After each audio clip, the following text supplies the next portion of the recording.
So how did the Marshall Plan change the world order since World War II? And what happens now? Transatlantic ties, are they strained already in Washington, D.C.? We are joined by Michael Kimmage, Transatlantic Academy Fellow of the German Marshall Fund, exactly that name. In Washington, D.C. also, we invited Joe Rubin, who is a former Deputy Assistant Secretary of State. And joining us in Brussels, Tania Marocchi, who is a policy analyst at the European Policy Center. I want to welcome the three of you. Firstly, of course, go to you, Mr. Kimmage. What about the legacy of the Marshall Plan? Is it still strong enough to keep the two sides across the Atlantic together? Well, the legacy is certainly very strong. The Marshall Plan was followed by the creation of the NATO alliance, and there have been recent, sort of tensions, perhaps disagreements, but it all remains very strongly in effect. So the basic strategic principles that were established after the Second World War are certainly very much in evidence. On the other hand, I think that there are new questions. It's maybe not so much cracks in the edifice as suggested earlier, but questions in the minds especially of Europeans about the new directions the Trump administration is attempting to make. Right. What about that tension quote? You gently used that word earlier, Mr. Kimmage. I want to go to Mr. Rubin. Is that quote tension temporary, a hiccup in the relationship, or is it likely to be a very strategic issue between the two sides in the long run even? Well, thank you for having me this morning. And it's an assessment that we all have to make in real time, but we also need to look back at the history of the Marshall Plan to instruct us in how to assess. Now, the Marshall Plan was the single greatest foreign aid program the United States has ever executed, and it advanced our security, it advanced the security of the global community, it grew our economy, it helped to advance global economic integration. But it wasn't the first attempt at that. After World War I, there were attempts to create a League of Nations and other types of multilateral frameworks that failed and actually laid the groundwork for World War II. So there were lessons learned in the post-World War II period which created the initiative for these multilateral frameworks. And those lessons learned, they haven't gone away, which is that it's better to have integrated efforts. We look at regions around the world, like in the Arab world, in the Middle East right now, in the GCC, the Gulf Cooperation Council, where the Saudis and the Emiratis are fighting essentially with Qatar. And that's creating regional uncertainty and allowing an opportunity for competitors to get in. It's dangerous for our security. And the same thing we could say with the Marshall Plan. And I think that framework, that still holds. But we do have very challenging rhetoric happening right now, attacking the alliance without real cause as to what the reason is for pulling back from an initiative and that's really advanced our security and our economy. It seems that Mr. Rubin is trying to suggest it is really not certain at this point. So exactly what the Marshall Plan has done, it was an American effort to help a war-battered Europe, in which the U.S. gave $13 billion in economic support to help rebuild European economies after the end of World War II.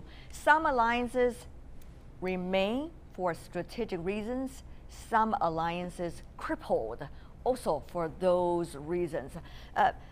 Ms. Marocchi, since you are the only one among the panelists today, now joining us in Europe, what is your feeling? Is it going to be temporary, this hiccup, or is this really a long-time strategic split that we are really witnessing now, the opening of it?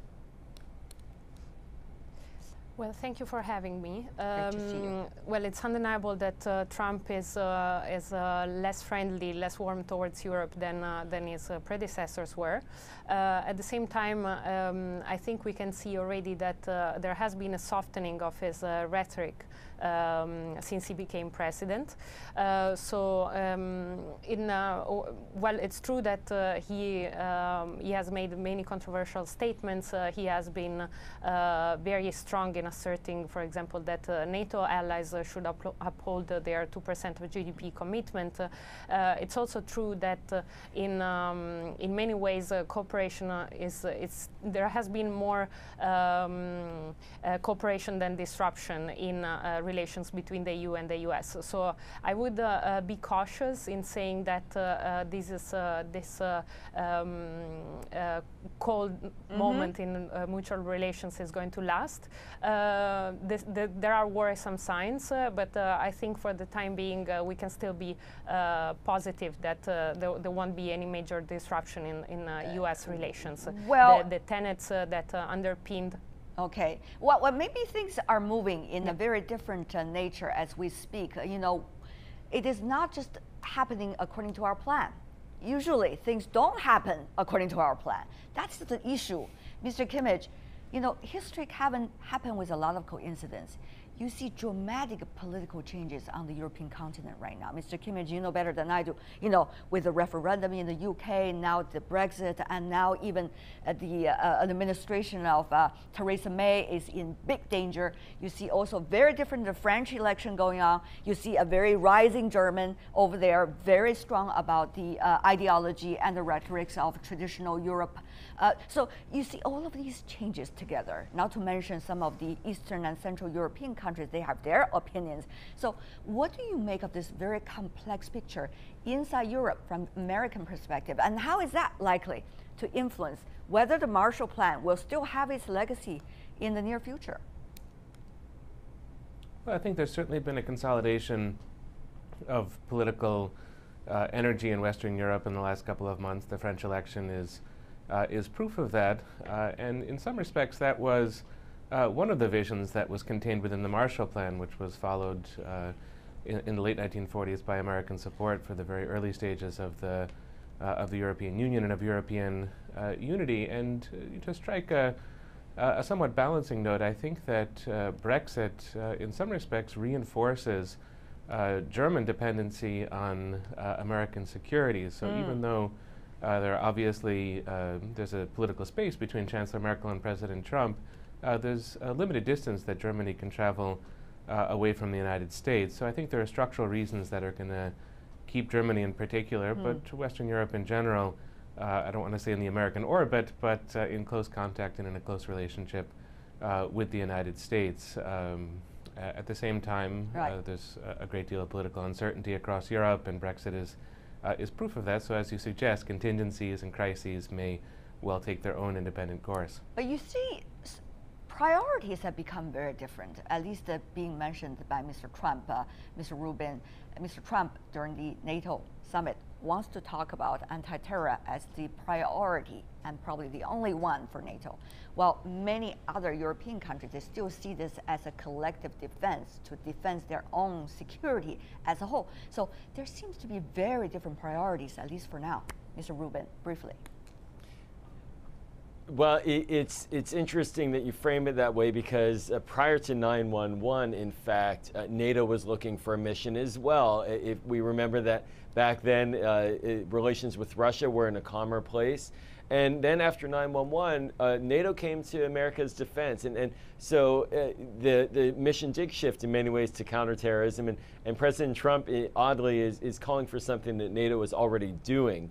The philosophical underpinning of this, though, is whether or not the United States will continue to be part of a global security infrastructure. And I think the answer is yes at this moment, with General Mattis running the Defense Department, in particular, recognizing the need for alliances. But President Trump, again, his instinct is to go it alone. And that will continually create tensions between the United States and Europe. Ms. Marocchi, I want to approach the issue from another perspective, which is more about the trade and economic ties. Remember, Marshall Plan is not just about eventually there's a NATO, eventually there is political ties among all the countries, but rather a very strong trade and economic complementary relationship among these countries across the Atlantic. So what about now? Is that still existing? When you see a rising economic power like China, you also see people talk about what are the future plans, for the developed and the developing economy to work together.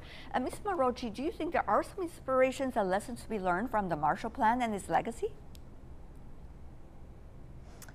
Well, I think the Marshall Plan was great in establishing the pillars of the great transatlantic relations, which was based on values, on a common understanding of individual freedoms, the rule of law, market economy, and those pillars are still very much valid today. So in this sense, economic ties between the Atlantic will of course continue. Well, thanks or despite Trump, this alliance and this partnership between the two sides of the Atlantic has continued for many more years than Trump has been in power. Of course, his approach puts in question some of this principle, and the main challenge will be his transactionalist approach to relations with Europe or with NATO. In addition, his nationalist, at times nationalist rhetoric and his disbelief or distrust in alliances also puts into question some of the very two pillars that Europe is founded on. So there are challenges and elements that can tell us that the relations might encounter problems in the future.